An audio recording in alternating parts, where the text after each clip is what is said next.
사랑하는 우리 샘지기, 샘터지기, 또 팀장, 교구 팀장, 총무 여러분 반갑습니다. 2022년에도 샘 사역을 위해서 귀한 일을 맡아주신 것 주님의 이름으로 감사드리고 또 축복합니다. 이제 새해 새 사역을 시작하기 전에 금년 한 해 어떤 마음, 어떤 자세로 샘 사역을 해야 할지 말씀을 나누는 시간을 갖도록 하겠습니다. 먼저 기도하고 시작하겠습니다. 하나님의 은혜를 감사합니다. 코로나 사태가 엄중한 가운데서도 새해를 맞아 또 저희들에게 귀한 사역을 맡겨주심을 감사합니다. 연약하고 부족합니다. 성령이 충만하게 해주시고 저희들이 주님의 마음으로 주님의 심장으로 맡겨주신 이 사역을 잘 감당할 수 있도록 인도하여 주옵소서. 이제 말씀을 나누고자 합니다. 성령이 도와주셔서 깨닫고 도전받고 결단하는 시간이 되게 하여 주옵소서. 예수님의 이름으로 기도하옵나이다. 아멘.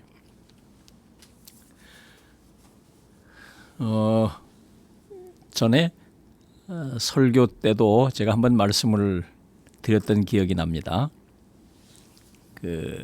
얼마 전에 제가 읽었던 책 가운데 70년생이 운다 그런 책이 있습니다.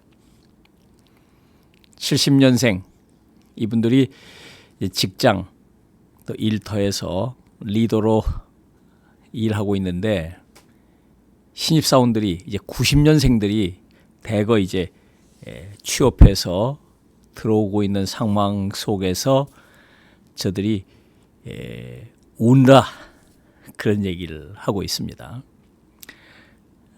이 책에 이런 얘기가 나옵니다. 90년생 신입사원들이 많이 들어오는데 도저히 저들을 이해할 수가 없어요. 한 번은 전 직원 모임에서 직장인이라면 30분 전에는 와서 하루를 준비해야 한다고 조언을 했는데 그럼 퇴근 30분 전에도 나가도 되느냐고 하더군요. 말문이 막혀버렸습니다. 그건 약과예요. 어느 날 회사 냉장고를 열다가 깜짝 놀랐어요. 냉장고 안이 건강보조식품과 닭가슴살로 가득 차 있는 거예요. 누구 건가 했는데 갓 들어온 신입사원이 택배로 시켜서 채워놓았다는 겁니다. 일은 지지리도 못하면서 자기는 끔찍하게 챙기는 모습을 보면 정말 화가 치밀어요.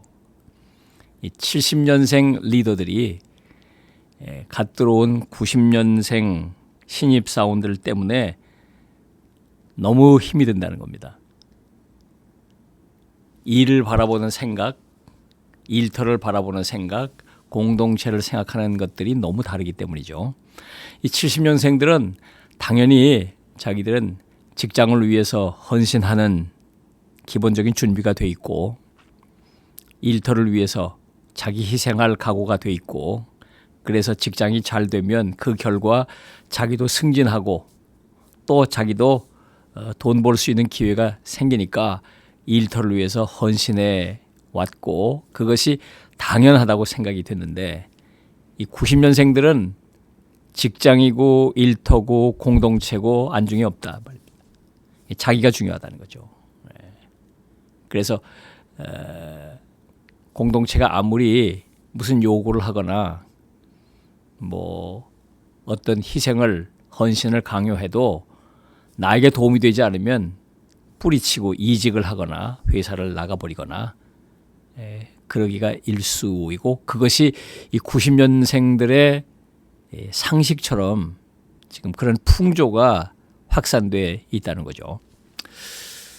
제가 이 말씀을 드리는 것은 교회도 이제 세대가 교체되면서 과거 세대의 교회를 향한 헌신과 충성도가 많이 떨어져 간다는 겁니다. 지금 이제 60대 이상 우리 믿음의 선배들, 교인들은 교회를 위해서 헌신하고 충성할 준비가 돼 있고 또 그렇게 신앙생활을 해왔습니다. 그런데 이제 50대 이하,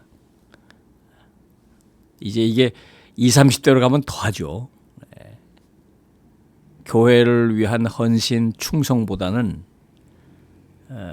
자신의 신앙에 유익한 그런 프로그램을 골라서 참여하고 심지어 그런 교회를 찾아다닌다는 겁니다. 교회를 위해서 희생하거나 헌신하려고 하기보다는 자기가 중심이고 자기에게 유익이 되는 일을 찾아다닌다는 거죠. 그래서 앞으로 교회 사역이 여러 가지 면에 있어서 참 어려워지겠다 그런 생각을 하게 됩니다. 샘지기 여러분들은 교회를 위해서, 주를 위해서 헌신하고 충성하고 내 신앙보다 공동체를 위하고 공동체 덕을 먼저 생각하고 그럴 수 있는 신앙 자세와 태도가 중요하다 그런 생각을 하게 됩니다.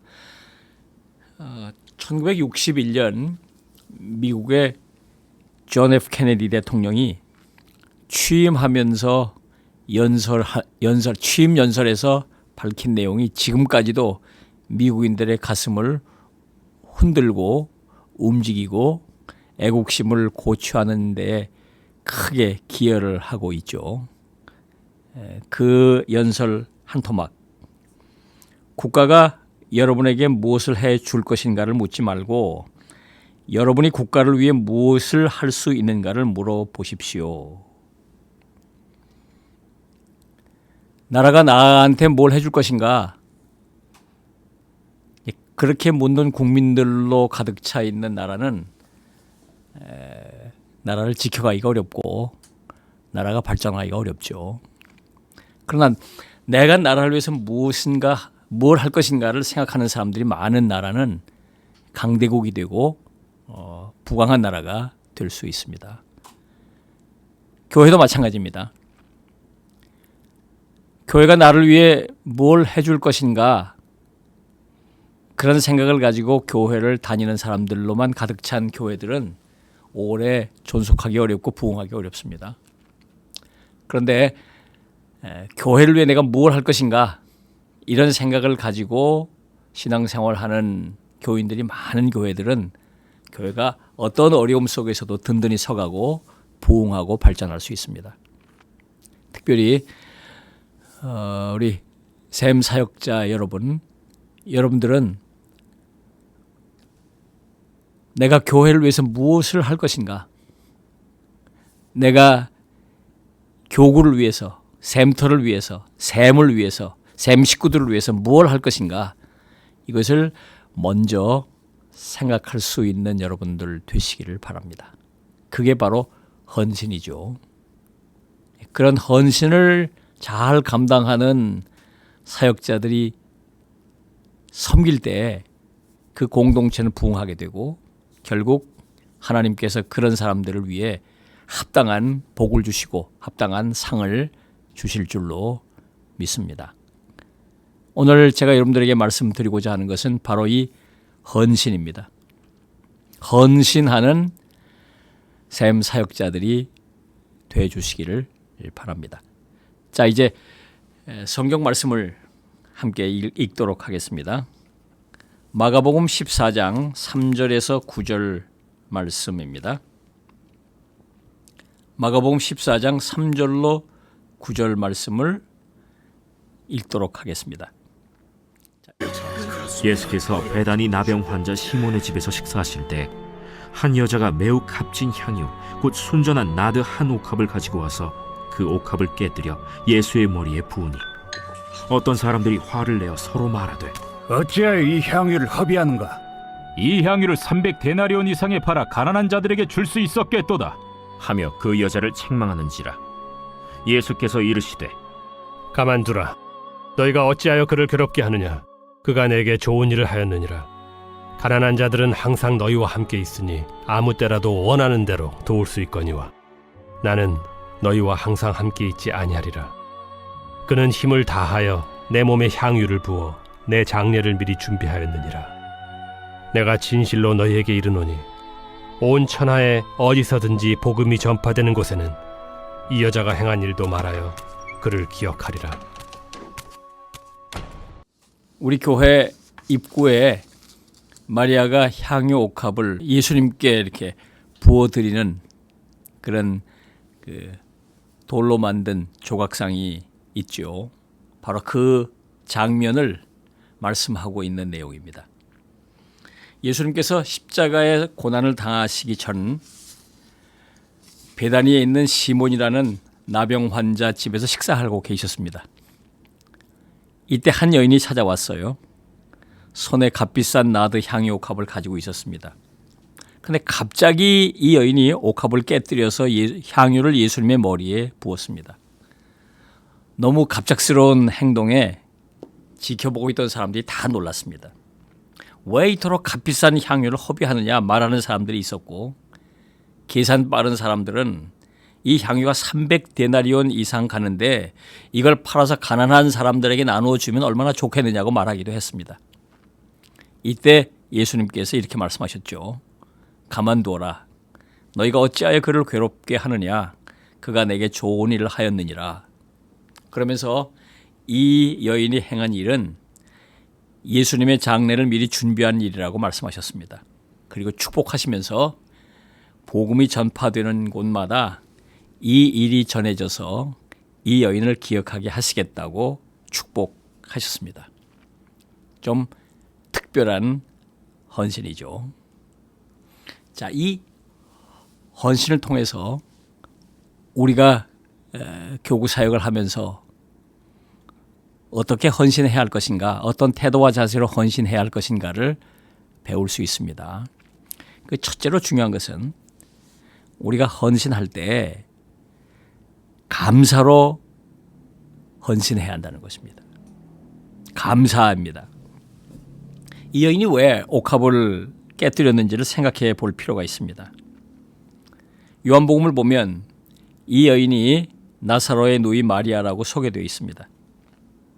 나사로는 마리아와 마르다 두 누이와 함께 살던 오라비였습니다. 그런데 갑자기 나사로가 죽었어요. 두 자매가 예수님께 도움을 청했지만 예수님께서 나사로가 죽은 뒤 나흘이 지나서 오셨습니다. 그리고 나사로를 살려주셨습니다. 죽은 자를 살리신 이 기적을 보고 많은 사람들이 놀랐습니다. 많은 사람들이 예수를 믿게 됐습니다. 유대 종교 지도자들은 많은 이들이 죽은 자를 살리신 예수를 믿고 예수님의 인기가 올라가자 두려워 떨기 시작했습니다. 그래서 급히 사내들인 공회를 모여가지고 예수님을 제거하려고 했습니다. 그 소식을 예수님께서 들으시고 지금은 십자가를 질 때가 아니라고 생각하시고 급히 그 자리를 피하셨습니다. 자, 이렇게 되니까 마리아는 자기 오라비를 살려주신 예수님께 감사를 표할 수가 없었던 거죠. 예수님이 어디론가 사라져 버리셨기 때문입니다. 그래서 마리아는 늘 감사한 마음을 마음에 가지고 있으면서도 그것을 표현하지 못하고 예수님께 감사를 표하지 못한 아쉬움이 있었어요. 그래서 그 감사한 마음을 가지고 예수님을 언제 뵙든지 간에 그 감사를 표하려고 미리미리 준비를 하고 있었던 거죠. 그래서 자기가 가지고 있는 것 가운데 가장 귀하고 값진 것을 준비해 두고 있었던 것입니다.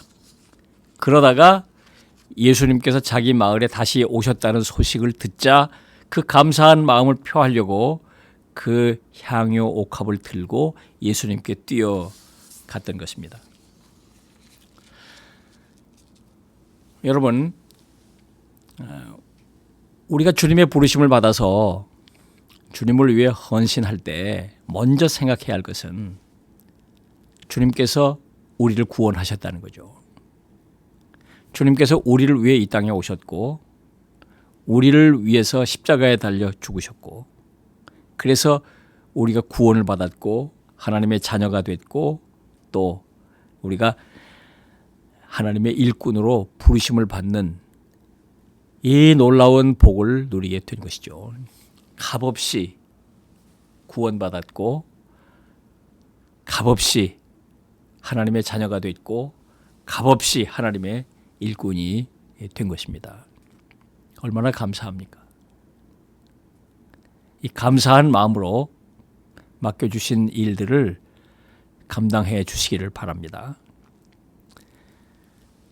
우리 교회 그 뒤편에 가보면 긴 족자가 걸려 있죠. 한두 차례 제가 말씀을 드린 일이 있지만 중국 선교 20주년을 기념해서 섬서성 섬서신학교가 감사한 마음을 표현해서 우리 교회에 보내준 것입니다. 20주년 행사를 하려고 그 학교에 방문을 한 일이 있습니다. 전교생이 모였고 제가 집회를 했고 그 모임을 마무리할 때 교장 선생님이 제게 선물을 줄 것이 있다고 앞으로 나오라고 했습니다. 나와서 이렇게 보는데 갑자기 그 영상을 준비해서 영상을 틀어주는 것입니다. 20년 전 제가 처음 그 신학교에 방문했을 때 그때서부터 20년 동안 저희들이 방문하고 저희들이 그들을 위해서 돕고 했던 것들을 영상으로 찍어서 편집을 해가지고 15분짜리 영상, 다큐멘터리 영상을 만들어서 보여주는 거예요. 너무 충격을 받았습니다. 다 잊고 있던 건데 그 영상을 만들면서 하나하나 이분들이 저희들에 대한 그 감사한 마음을 거기다가 실었습니다. 20년 전, 19년 전, 18년 전 매년 제가 달라진 모습들이 거기 다 나와 있습니다. 20년 전 제 젊었을 때 사진도 거기 다 나오고 20년 동안 그리고는 마지막에 그 잠언 31장 그 방대한 분량을 섬서성 제일가는 이 서예가에게 부탁을 해가지고 그것을 썼는데 그 길이가 2m나 됩니다. 툴툴 말아서 막 어마어마한 분량으로 만들어서 그것을 전해주는 것입니다. 우리 교회의 보물이죠. 참 그걸 받아드는 순간 막 가슴이 뭉클했습니다. 야, 이분들이 말은 하지 않았지만 우리가 매년 자기들을 위해서 기도하고 헌금하고 또 찾아가서 장학금을 주고 자기들을 격려하고 위로했던 것들을 진심으로 고마운 마음을 가지고 우리를 만나고 대했구나 하는 생각. 그래서 저는 본당에 들어가서 그 뒤에 걸려있는 그 족자를 볼 때마다 그 섬서성에 있는 성도들, 신학생들, 그들이 가지고 있는 그 감사한 마음, 그 감사한 마음을 보게 됩니다. 우리가 감사한 마음으로 샘 식구들을 섬겨갈 때 주님께서 우리를 지켜보실 것입니다. 아, 감사한 마음으로 저렇게 나를 섬기고 나의 몸된 교회를 섬기고 나의 백성들을 저렇게 섬기는구나. 참 고마운 마음을 갖고 보게 되실 겁니다. 여러분, 헌신은 그래서 감사한 마음으로 하는 것입니다. 주님께 받은 그 은혜를 기억하고 감사한 마음으로 그 일을 감당해 주시기를 바랍니다. 자, 오늘 이 헌신을 잘 살펴보면 이렇게 헌신을 했는데 많은 사람들이 비난을 하는 거예요. 허비고 낭비고 쓸데없는 일을 한다고 옆에 사람들이 막 책망을 하고 비난을 하는 겁니다. 4절을 보니까 이렇게 돼 있어요. 어떤 사람들이 화를 내어 서로 말하되 어찌하여 이 향유를 허비하는가. 사실 인간적인 관점에서 보면 마리아의 옥합을 깨는 이 행동은 허비로 보입니다. 이 향유가 워낙 고가이기 때문에 그래요. 300데나리온, 한 데나리온이 하루 품삯이거든요. 그래 300데나리온은 하루 품삯을 10만 원으로만 쳐도 이게 3천만 원이나 되는 고가입니다. 그 어마어마하게 비싼 1년 연봉이 되는 그 엄청난 고가를 깨서 그냥 부어버린 거니까 그냥 낭비해버리고 마는 것으로 보일 수밖에 없죠. 또 어떤 제자는 한 걸음 더 나가서 그거를 팔아서 돈으로 바꿔가지고 어려운 이웃들을 돕거나 얼마나 많은 일을 할 수 있지 않겠느냐고 막 펄펄 뛰고 야단을 치는 겁니다. 여러분, 성경을 보면 하나님께 헌신한 사람들은 다 이렇게 세상적인 눈으로 볼 때 허비요, 낭비요, 심지어 미친 짓처럼 보일 때도 있습니다. 예수님께서 베드로를 부르실 때 가족들과 의논하지 않았거든요. 배도 버리고 그물도 버리고 가족도 버리고 주님을 따랐어요. 가족들이 뭐라고 그랬을까요? 찬성하지 않았을 겁니다. 펄펄 뛰고 반대를 했을 거예요. 심지어 욕을 했을지도 몰라요. 예수님께서 하나님의 부르심을 받아 공생의 길로 나섰을 때 그 동생들이 그렇게 예수님을 비난하고 욕했죠. 이해할 수 없었다는 겁니다.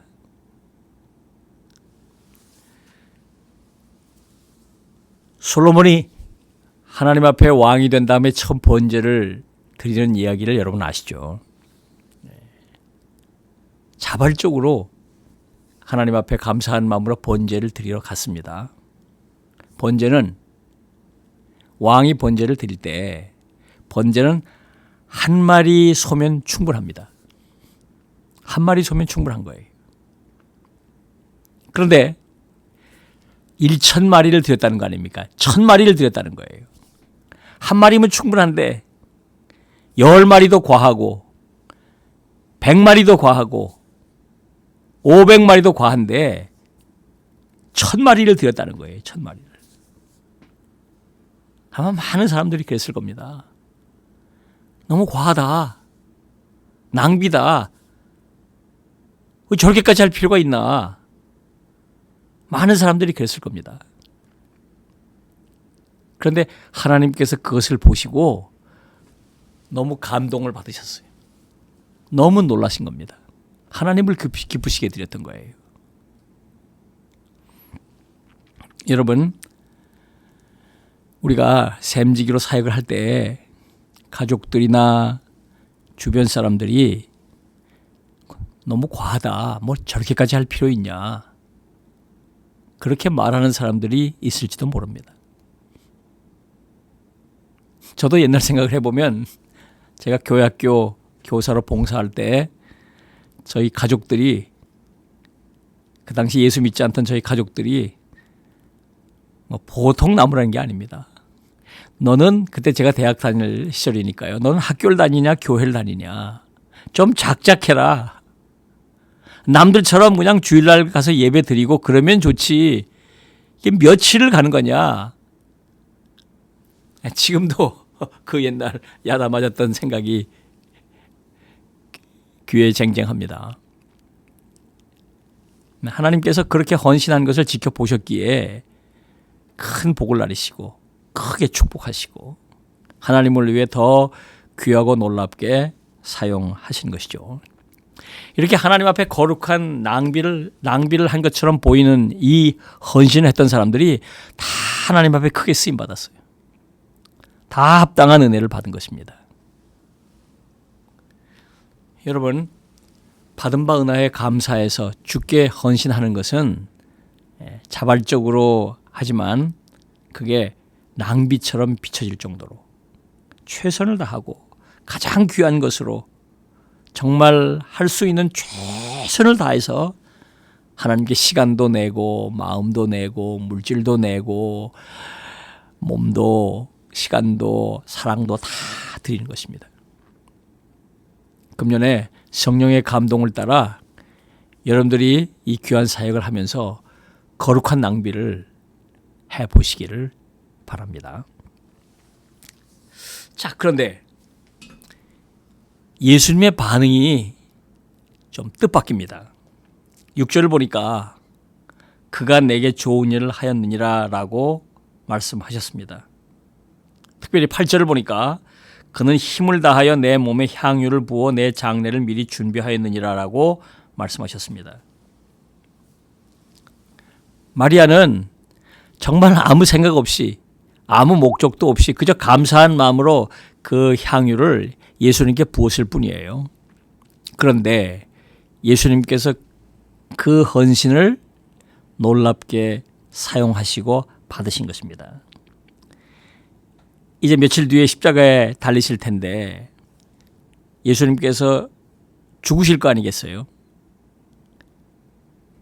아무도 예수님께서 그렇게 십자가에 달려 죽으실 것이라고 상상도 하지 못하고 있을 때니까 누구도 예수님의 장례를 준비할 이유가 없었고 또 그럴 생각도 없었던 거죠. 이 향유 옥합을 붓는 이 사건을 예수님의 장례 준비로 예수님께서 받으신 것입니다. 자기는 그런 생각 없이 하나님께 드렸지만 하나님께서는 그것을 정말 귀하게 들어 쓰신 것이죠. 요한복음 6장을 보면 오병이어의 표적이 나오죠. 베세다 들녘에 5,000명이 모였습니다. 남자만 5,000명이라고 했으니까, 장정만 5,000명이라고 했으니까 굉장히 많은 사람들이 모였던 거죠. 시장에서 먹을 게 없어요. 예수님께서 저들을 먹이시려고 하고 제자들에게 너희가 먹을 것을 주라고 말했습니다. 그때 안드레가 한 아이가 먹을 도시락을 가지고 예수님께 찾아왔죠. 그게 바로 오병이어 아닙니까? 물고기 2마리, 보리떡 5개를 가지고 온 것입니다. 이 아이는 자기 먹을 것을 예수님께 드렸어요. 이 아이가 그걸 드릴 때 주님이 말씀하시니까 순종하는 마음으로 그걸 드렸는데 그것으로 5,000명이 먹고 12광주리가 남았는데 이 아이가 그럴 거라고 생각이나 했겠습니까? 이 아이는 그저 자기 작은 거 하나 드렸을 뿐이에요. 그것을 통해서 이 놀라운 역사가 일어난 것입니다. 여러분이 누군가를 위해서, 샘 식구 누군가를 위해서 정말 간절히 기도하고 새벽마다 와서 기도하고 하나님께서 여러분의 기도를 통해서 그를 살리고 그를 귀하게 세우고 귀하게 쓰실 것입니다. 여러분이 누군가 힘들고 어려운 사람을 위해서 사랑을 베풀고 위로하고 끝까지 그를 섬겨줄 때 하나님께서는 여러분의 그 섬김을 통해서 놀라운 역사를 일으키실 것입니다. 우리는 작은 것을 드리지만 우리가 드리는 그 작은 것을 주님이 들어서 크게 쓰실 것입니다. 주님은 우리의 작은 헌신을 통해서 놀라운 역사를 일으키십니다. 금년에도 여러분의 감사로 드리는 이 작은 헌신, 또 낭비로 보이는 이 최선을 다해서 드리는 이 헌신이 주님의 손에 들려서 보잘것없는 물고기 2마리, 보리떡 5개가 5,000명을 먹이고 풍성하게 남는 기적이 나타났던 것처럼 여러분의 이 작은 헌신을 통해서 많은 이들이 위로받고 또 많은 이들이 예수 믿고 많은 가정이 복음화되고 또 교회가 부흥되는 놀라운 역사가 있게 되길 바랍니다. 사랑하는 샘 사역자 여러분, 이 마리아처럼 금년에도 뜨거운 마음으로 주님께 헌신을 다해 주시기를 주님의 이름으로 부탁합니다. 한 번 더 기도하겠습니다. 하나님의 은혜를 감사합니다. 금년에도 저희들에게 귀한 사명을 주시고 또 귀한 일을 감당할 수 있도록 은혜 주신 것을 감사합니다. 성령이 충만하게 하시고 저희들이 마리아처럼 주 앞에 헌신하는 한 해가 되게 해 주옵소서.